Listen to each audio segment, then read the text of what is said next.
Hello friends, मैं हूं आपका दोस्त योगेंद्र और आप देख रहे हैं गुरुजी चैनल। अगर आपको वीडियोस और हमारा कंटेंट अच्छा लग रहा है तो हमारे चैनल को लाइक एंड सब्सक्राइब ज़रूर करें और कोई भी क्वेरीज हो तो कमेंट करके हमें ज़रूर बताएं। आज का हमारा टॉपिक है fundamentals of partnership, difference between charge against profit and appropriation of profit. दोस्तों, आज हम समझेंगे कि चार्ज और एप्रोप्रिएशन क्या होते हैं, चार्ज अगेंस्ट प्रॉफिट और एप्रोप्रिएशन ऑफ प्रॉफिट में क्या अंतर होता है। बहुत इंपॉर्टेंट क्वेश्चन है, काफ़ी बार सीबीएसई और स्टेट बोर्ड्स में पूछा जाता है। क्योंकि जनरली टीचर्स ये बताने में चूक जाते हैं या बच्चों को ये चीज़ समझ में नहीं आ पाती है कि चार्ज और एप्रोप्रिएशन अलग अलग चीज़ें हैं। चार्ज अगेंस्ट प्रॉफिट एक कंपलसरी डिडक्शन होता है, चाहे प्रॉफिट हो या ना हो, चार्ज आपको देना ही पड़ेगा। चार्ज प्रॉफिट को कैलकुलेट करने से पहले दिया जाता है। फॉर एग्जाम्पल इलेक्ट्रिसिटी बिल, आपके बिजनेस में प्रॉफिट हो या प्रॉफिट ना हो, आपको इलेक्ट्रिसिटी बिल का पेमेंट करना ही पड़ेगा।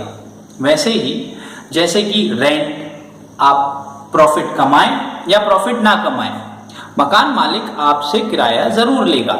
उसे कोई मतलब नहीं है कि आपको प्रॉफिट हो रहा है या नहीं हो रहा है। पर एप्रोप्रिएशन टोटली अलग चीज हो जाती है। एप्रोप्रिएशन का मतलब होता है अगर प्रॉफिट हुआ तो देंगे, प्रॉफिट नहीं हुआ तो नहीं देंगे। वैसे ही हम इसे समझते हैं the difference between charge against profit and appropriation of profit.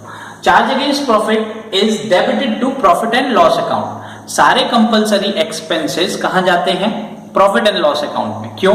क्योंकि कंपलसरी एक्सपेंस हमें प्रॉफिट निकालने में हेल्प करते हैं।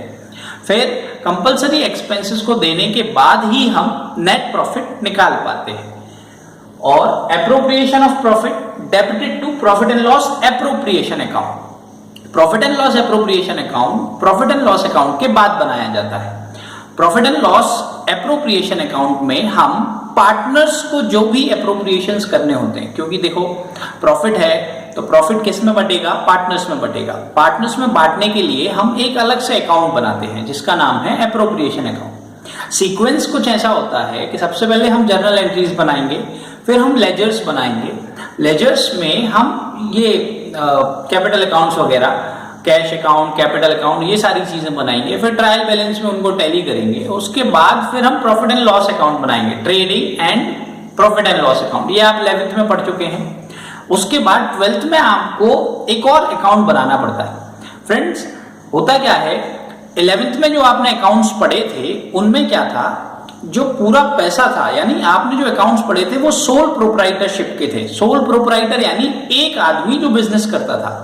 अब यहां क्या हो रहा है? यहां पार्टनरशिप है। पार्टनरशिप का मतलब होता है एक या एक से ज्यादा लोग, एक या एक से ज्यादा नहीं, हमेशा दो या दो से ज्यादा। तो अगर दो से ज्यादा लोग होंगे तो प्रॉफिट भी दो या दो से ज्यादा लोगों में बटेगा।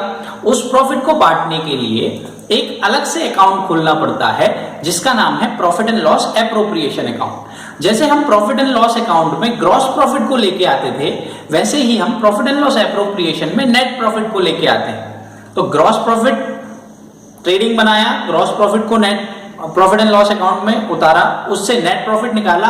अब हम नेट प्रॉफिट को डायरेक्ट कैपिटल अकाउंट में या बैलेंस शीट में ऐड ना करते हुए हम क्या करेंगे, उस नेट प्रॉफिट को profit and loss appropriation account में ट्रांसफर करेंगे और profit and loss appropriation account से हम पार्टनर्स में उस प्रॉफिट को बांटेंगे। ठीक है फ्रेंड्स, आगे देखते हैं कि प्रॉफिट, जो एप्रोप्रिएशन ऑफ प्रॉफिट होता है वो भी एक तरीके का बिजनेस का खर्चा ही है, पर वो खर्चा पार्टनर्स पर किया जाता है। और कंपलसरी डिडक्शन पार्टनर्स पे भी हो सकता है, पार्टनर्स के लिए या पार्टनर्स को दिया हुआ खर्चा भी हो सकता है और आउटसाइडर्स को दिया हुआ खर्चा भी हो सकता है। ये नेचर वाली बात है। अगर आप समझें तो ट्रांजैक्शन के नेचर है। फॉर एग्जांपल रेंट आप पार्टनर को देंगे तो भी वो चार्ज ही रहेगा, और रेंट आप मकान मालिक को देंगे तो भी वो चार्ज ही रहेगा। यहां सिर्फ हमें नेचर को समझना है कि ट्रांजैक्शन का नेचर क्या है। ठीक है फ्रेंड्स, इसके एग्जांपल्स चार्ज के क्या है? Rent paid to a partner, electricity bill, interest on partners loan. यानी पार्टनर यहां क्या कर रहा है? एक आउटसाइडर की तरह बिहेव कर रहा है। ठीक है फ्रेंड्स, और इस वाले में एप्रोप्रिएशन में अगर प्रॉफिट हुआ तो देंगे, प्रॉफिट नहीं हुआ तो नहीं देंगे। क्यों? क्योंकि पार्टनर यहां ओनर है। एप्रोप्रिएशन के केस में प्रॉफिट बांटा जा रहा है। अगर प्रॉफिट बांटा जा रहा है तो प्रॉफिट किस में बढ़ता है? ओनर्स में बढ़ता है। जब ओनर्स में बांटेंगे तो ओनर्स इनसाइडर हो जाते हैं। ओके फ्रेंड्स, आगे देखिए, appropriation of profit debited to profit and loss appropriation account. जो एप्रोप्रिएशंस होते हैं वो profit and loss appropriation account में डेबिट किए जाते हैं। Second, as per deed and available profit, यानी कि अगर प्रॉफिट हुआ तो देंगे, और कितना देंगे? जितना कि पार्टनरशिप डीड में लिखा हुआ है, उससे ज्यादा नहीं देंगे और उससे कम भी नहीं देंगे। राइट, चूहा आ गया था।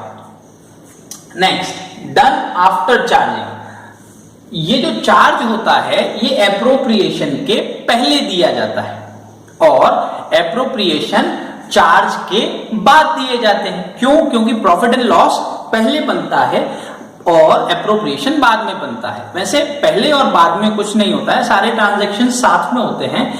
जनरली अकाउंटेंट सारे अकाउंट साथ में बनाते हैं, उनको पता होता है कि कौन सा ट्रांजैक्शन कहां जाएगा। Okay friends, next examples. इसके एग्जाम्पल्स हैं interest on capital, salary to a partner, commission to a partner. ये सारी चीजें आप नेक्स्ट वीडियोस में आगे पढ़ेंगे। क्या? जब आप profit and loss appropriation account बनाएंगे तब आपको ये और भी अच्छे से समझ आएगा। ओके फ्रेंड्स, अगर आपको हमारी वीडियोस पसंद आ रही हैं तो चैनल को सब्सक्राइब करना ना भूलें। चैनल का नाम है गुरुजी। यहां हम वीडियोस अपलोड करते हैं जो कि सारे सब्जेक्ट से रिलेटेड होती हैं और आपको और आपके फैमिली मेंबर्स को हेल्प करती हैं समझने में easily. Thank you friends, have a great day.